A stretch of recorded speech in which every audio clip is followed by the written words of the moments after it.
చిగురించబోతుంది. గొప్ప దినాలను చూడబోతున్నావు. నీ యేసుకు సమస్తము సాధ్యమే. గుడ్ మార్నింగ్ దేవుని ప్రియ కుమారుడు, గుడ్ మార్నింగ్ దేవుని ప్రియ కుమార్తె. Special good morning to you. ఈ ఉదయం దేవుడు మనతో మాట్లాడుతూ విషయం తెలియజేస్తున్నాడు. మరణపు భయము. బైబిల్ చెప్తుంది మరణపు భయం గురించిన దాస్యములు ఉన్న వారిని యేసే విడిపించాడు. సంగమా, నీకు విడుదల ఉంది తెలుసా? దేవుని విడుదల నీకున్నది. మరణపు భయం నుంచి విడుదల ఈ ఉదయం దేవుడు నీకు ఇస్తున్నాడు. నీకు చెప్తున్నాడు దేవుడు, నువ్వు ఒకవేళ మరణం గురించి భయపడిపోతున్నావేమో, మరణం గురించి దిగులు నీ హృదయంలో ఉందేమో. అయ్యో, ఈ మధ్యకాలంలో వీరు మరణించారా? అయ్యో, ఈ మధ్యకాలంలో నా తండ్రి చనిపోయాడు, నా తల్లి చనిపోయింది, మా ఇంట్లో వారు చనిపోయారు, నేను ఇప్పుడు చనిపోతాను, భయపడిపోతున్నావేమో. చూడండి, మనం మరణం గురించి ఎదురు చూడట్లేదు, మనం ప్రభు రాకడ గురించి ఎదురు చూస్తున్నాం. మనం ఎప్పుడు చనిపోతామో తేదీ గురించి మనం సిద్ధపడట్లేదు, మనం ఎప్పుడు ఆయన వస్తాడో దాని కొరకు మనం సిద్ధపడుతున్నాం. సంగమా, ఈ ఉదయం నీకు అర్థమవుతుందా? దేవుడు నేను దేని కొరకు సిద్ధపడమని చెప్తున్నాడో? ఆయన రాకడ కొరకు సిద్ధపడమని చెప్తున్నాడు. బైబిల్ చెప్తుంది, తెస్సలోనికీయులకు రాసిన పత్రికలో తెస్సలోనిక సంఘానికి పౌలు రాసి చెప్తాడు. తెస్సలోనిక రాసిన పత్రికకు పౌలు రాస్తూ చాలా విషయాలు బోధిస్తాడు. చెప్తాడు, తెస్సలోనిక సంఘమా, నువ్వు అనుకుంటున్నావు చనిపోయిన వారి సంగతి ఏంటని, మృతులైపోయిన వారి సంగతి ఏంటని భయపడిపోతున్నాను. అయ్యో, మా అన్నయ్య, మా చెల్లి, మా తమ్ముడు, మా అన్నదమ్ములు, అక్క చెల్లెళ్ళు, నాన్న, అమ్మ వీళ్ళు చనిపోయారు, వీరు ఎక్కడున్నారు, ఇప్పుడు వీరు ఎక్కడికి వెళ్ళారు, ఏమైంది అసలు? ఈ విషయాలన్నీ వీరు తలుచుకొని బాధపడుతున్నప్పుడు వెంటనే పౌలు రాస్తాడు, నిరీక్షణ లేని ఇతరుల వల్లే మీరు దుఃఖపడద్దు. ఏం చెప్తున్నాడు చూసారా? చనిపోయిన వారి గురించి కూడా ఒక ధైర్యాన్ని మనకి ఇస్తున్నాడు.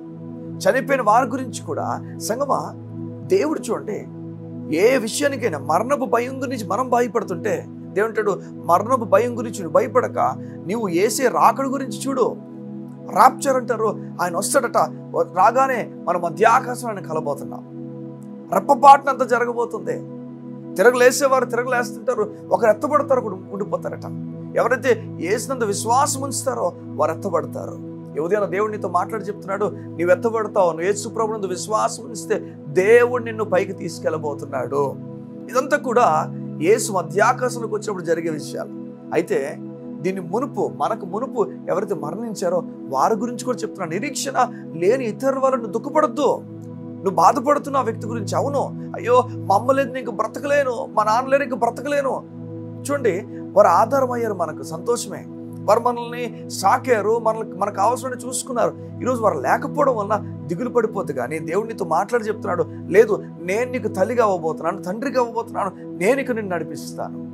ఈరోజు దేవుడు నీతో మాట్లాడి చెప్తున్నాడు, నేను నడిపిస్తాను, నువ్వు దిగులు పడిపోద్దు. నీకు ఒక సైన్యంగా నీ తండ్రి నిలబడబోతున్నాడు. నీకు కాపరిగా నడిపించే ఒక హెల్పర్గా, సహాయకుడిగా నీ తండ్రి నిలబడబోతున్నాడు.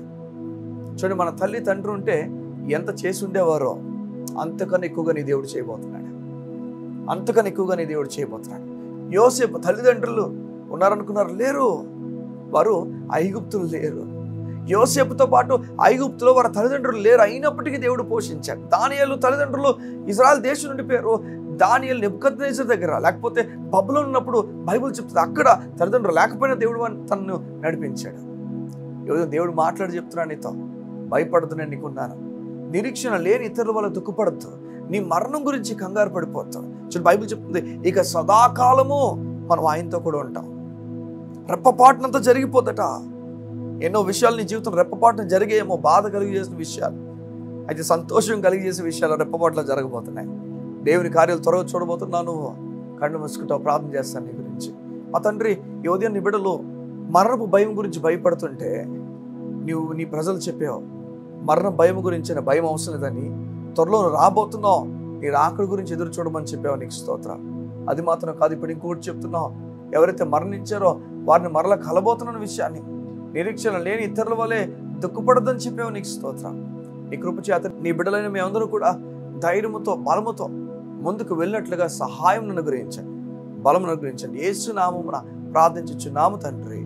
ఆమేన్, ఆమేన్, ఆమేన్. ఈ ఉదయం దేవుడు నీతో మాట్లాడి చెప్తున్నాడు, ధైర్యంగా ముందుకెళ్దాం. నేను గొప్పగా ప్రేమిస్తున్నాను, ఆదరిస్తాను, నెమ్మది నడిపిస్తాను. God bless you. See you. Tomorrow.